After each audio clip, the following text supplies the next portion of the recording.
What's up guys, welcome to Monchkinz Gaming, where we take your gaming to the next level. This is Monchkinz logging in to bring you another Dissidia Final Fantasy Opera Omnia video. And welcome to my video guide for Lann Reynn's Lost Chapter Chaos Difficulty Fight. Before we start, like, subscribe if you haven't already. It does help my channel to grow, and of course helps with the YouTube algorithm. Without further ado, let's start this video. And as always, we'll start this off with the boss's abilities, weaknesses, resistances, and elements that it can absorb. This time around, we are going to be fighting two Nova Chimeras, and it has a weakness to the fire element and has a ×2 resistance to magic attacks and can actually absorb the holy element. As for its abilities, it has back kick, which is a melee HP attack, heavy combo, which is a melee brave plus HP attack, and this actually removes its own debuffs as well. This will, however, not remove the frame debuffs, so you should be fine on that front. Trinity Hurricane, which increases its brave when its brave is less than its initial brave, and will do a group fire earth wind magic brave attack plus HP attack. Shift Change, which basically changes its heads from bear to eagle, eagle to cobra, and cobra to bear, and the actions and weaknesses will change depending on which head is active. Next up is Brony Roar, which raises all its stats now in the Chaos Difficulty fight. Heaven's Cry, which again raises all stats even further than Brony Roar. Aegis Roar still remains the same, it raises its defense and initial brave. Now let's talk about the different types of heads that are going to be active. Let's talk about the bear head first, which will have a fire, thunder, and ice weakness, and it will have earth-based elements for its attacks. Stonera, which is a earth magic brave attack. Gaia Crush, which is going to be a melee brave attack. Stone Blast, which is an earth range brave attack that also ignores defense. And Group Stonega, which is going to be a group earth magic brave attack. Next, when the Eagle Head is active, it will have weakness to fire, water, and earth elements, and will have the wind-based attacks. Arrow Slash, which is a wind magic brave attack, which also has a high turn rate, excluding consecutive turns, obviously. And Crush Beaks, which is a melee brave attack, which also has a high turn rate. And Group Eroga, which is a group wind magic brave attack. And finally, the Cobra Head, which will have Fire, Wind, Earth, and Ice weakness. This will have fire-based attacks, Firaga, which is a fire magic brave attack, Firewall, which is a group fire magic brave attack, and Crimson Storm, which is a group fire magic brave attack, and the brave damage is going to be boosted. Now let's talk about some general tips and guide. The first one is to save about 60% of your abilities for the final wave. Now you can actually probably get away with 50%, especially if you have characters that will refresh their abilities. You can get away with that. The boss have a decent amount of HP, so 60% is recommended, but you can definitely get away with a little bit less. Next is to bring in the boosted characters such as Lann Reynn, and of course Edgar and Faris for this particular Lost Chapter. Now for other characters for you to consider, I can really suggest every single character that you EX plus are quite viable for this fight. There are a few caveats, however. If you are planning to bring magic based characters, they must have their own imperil for their own element in order for them to actually do very well.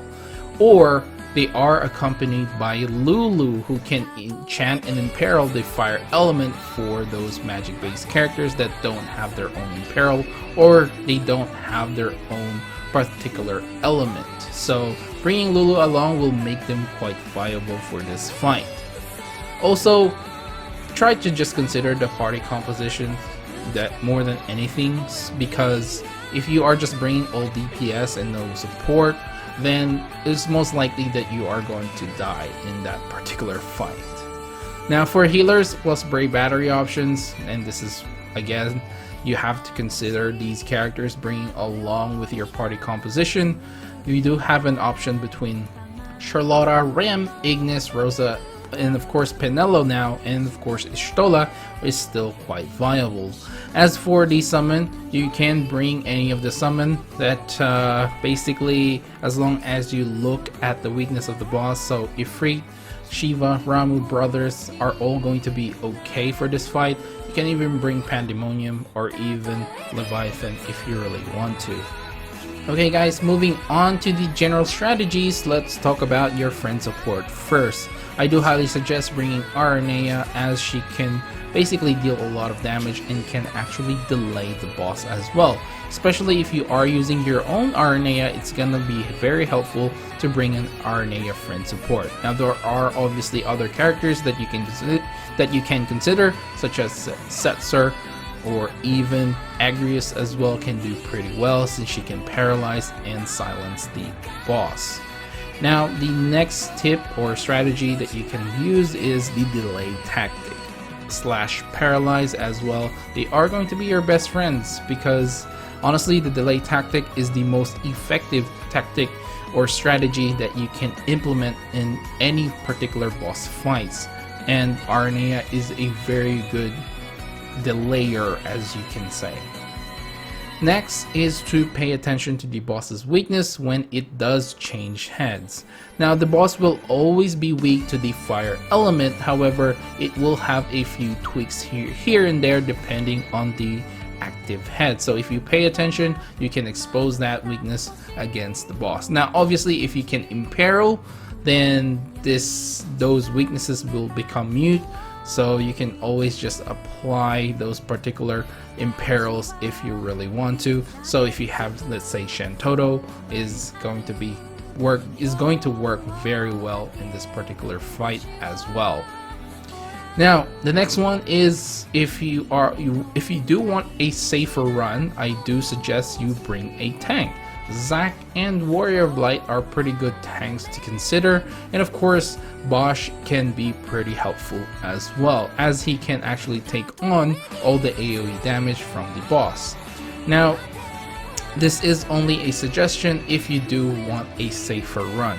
Now I do highly suggest you bring a healer, because you are going to be damaged by the HP unless you actually able to delay the bosses, at least both of them, because they are more likely to use the Trinity Hurricane later down the line, and you will get hit by that.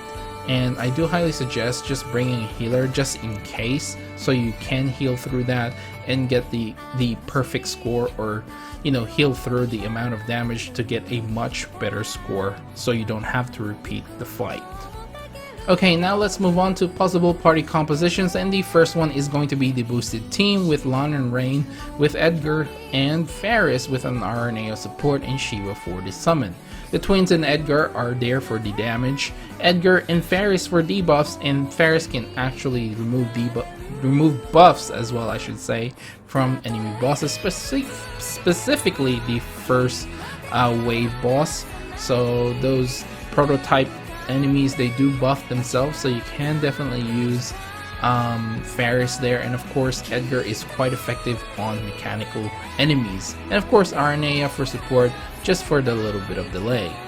The next team I have for you guys is what you guys are seeing on this video, with Lulu, Zac, and Penelo with Aranea support and Shiva for the summon.